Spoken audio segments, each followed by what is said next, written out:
Ma'asyiral muslimin yang dirahmati Allah, kemudian yang akan kami bahas berikutnya adalah hal-hal yang haram bagi orang yang sedang haid maupun sedang nifas. Di sini diterangkan yahrumu 'alal haid wan nufasa sama niyatu asya, ada delapan hal yang tidak boleh dilakukan oleh orang haid dan nifas. Pertama adalah salat, kedua adalah puasa, yang ketiga adalah qiraatul Quran. Perlu diketahui di sini membaca Al-Quran bagi orang haid itu tidak boleh kalau niatnya membaca Al-Quran. Kalau niatnya dzikir maka hukumnya boleh. Jadi kaum muslimat yang sedang terjadi haid boleh membaca Yasin, boleh ziarah kubur membaca Yasin, boleh ikut kegiatan seperti muslimatan, tahlilan, yang dimana dalam tahlilan itu ada kegiatan membaca surat Yasin, maka hukumnya boleh dengan niat dzikir. Jangan diniati membaca Al-Quran. Bahkan dalam keterangan dikatakan walau qara'atil Qur'ana kullah, andaikan perempuan haid membaca Al-Quran dari juz 1 sampai juz 30, selama itu niat zikir, maka hukumnya boleh. Jadi bagi orang yang sedang haid, jika memiliki rutinan membaca surat-surat tertentu setiap malam, ketika terjadi haid bisa dilanjutkan, bisa terus mengerjakan rutinan itu selama diniati niat zikir. Misalnya ada seorang perempuan rutin membaca suratul kahfi setiap malam. Kemudian pada suatu hari dia terjadi haid, maka tetap boleh membaca surat kahfi, tapi dengan niat dzikir, bukan niat membaca Al-Quran. Boleh membaca tapi tidak boleh menyentuh. Kalau menyentuh hukumnya tidak boleh. Nah, berikutnya yang perlu diketahui juga yang haram bagi orang yang sedang melaksanakan haid, bagi yang sedang haid adalah duduk di masjid. Al-Fakir pernah beberapa kali menemukan kasus orang perempuan yang sedang haid duduk di masjid. Mereka beralasan karena sudah aman dari mengotori masjid, karena sudah menggunakan pembalut seperti softtek dan lain sebagainya. Perlu diketahui perempuan haid yang telah menggunakan pelindung pembalut seperti softtek itu hanya boleh uburul masjid, hanya boleh melintasi masjid atau melewati masjid, bukan berarti berdiam diri di masjid. Kalau duduk dalam masjid walaupun sudah menggunakan pembalut sebagus mungkin, hukumnya tetap haram. Bahkan tidak ada satupun kaul dari madzhabul arba'ah yang mengatakan duduk al-muqsu fil masjid, duduk di dalam masjid bagi perempuan haid hukumnya boleh.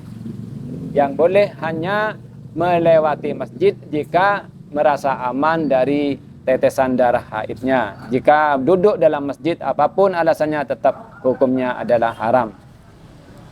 Berikutnya juga kami sama Al-Fakir sampaikan bahwa perempuan haid itu tidak boleh membaca rotibul haddad, tahlil, manakib atau lain sebagainya. Bahkan Al-Quran sekalipun dengan catatan tadi niatnya adalah niat dzikir. Ma'asyiral muslimin wal muslimat yang dirahmati Allah.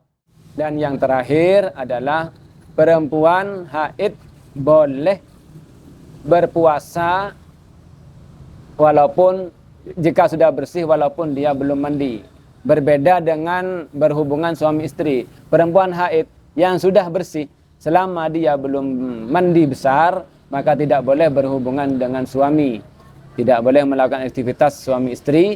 Tapi kalau untuk berpuasa hukumnya boleh. Misal perempuan haid pada waktu sahur dia sudah suci, dicek darah ternyata sudah tidak ada darah, maka dia sahur sampai subuh dia belum mandi, sampai jam 5 mau sholat subuh dia baru mandi, boleh.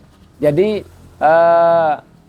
masuk sholat subuh dalam keadaan junub, masuk sholat subuh dalam keadaan junub sambil berpuasa itu hukumnya sah, puasanya tetap sah. Jadi tidak harus, jika perempuan haid suci di waktu sahur atau sebelumnya, maka tidak harus mandi suci, mandi besar sebelum subuh. Boleh mandi besar setelah masuknya salat subuh, setelah adzan salat subuh boleh mandi besar, puasanya dianggap sah.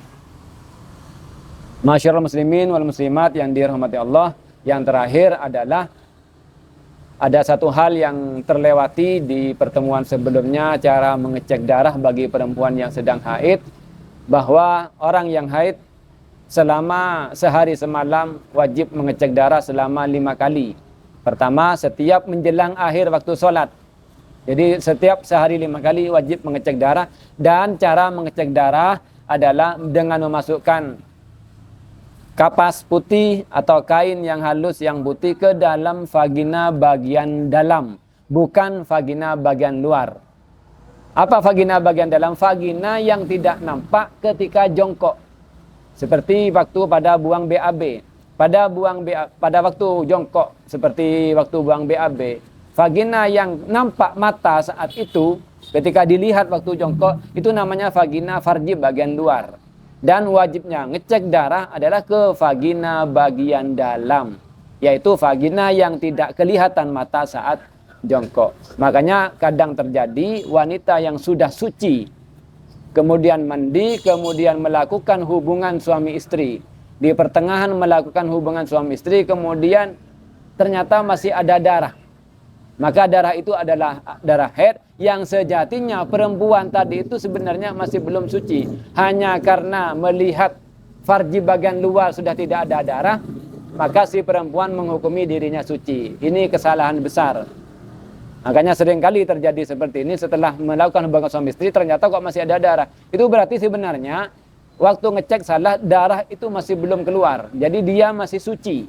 Dia masih haid sebenarnya. Cuma karena ngeceknya hanya vagina bagian luarnya saja, tidak sampai pada bagian dalam. Di vagina bagian luar tidak ada, tapi bagian dalam bisa jadi masih ada darah.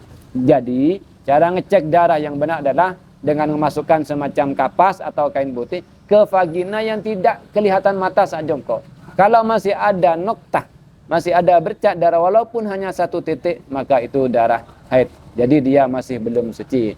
Masyarul muslimin wal muslimat yang dirahmati Allah, demikian yang bisa kami sampaikan. Mudah-mudahan bermanfaat kepada kita semua, khususnya kepada kaum muslimat. Dari kami kurang lebihnya mohon maaf. Wa akhiran hadanallahu wa iyyakum ila aqwamit thariq. Wassalamualaikum warahmatullahi wabarakatuh.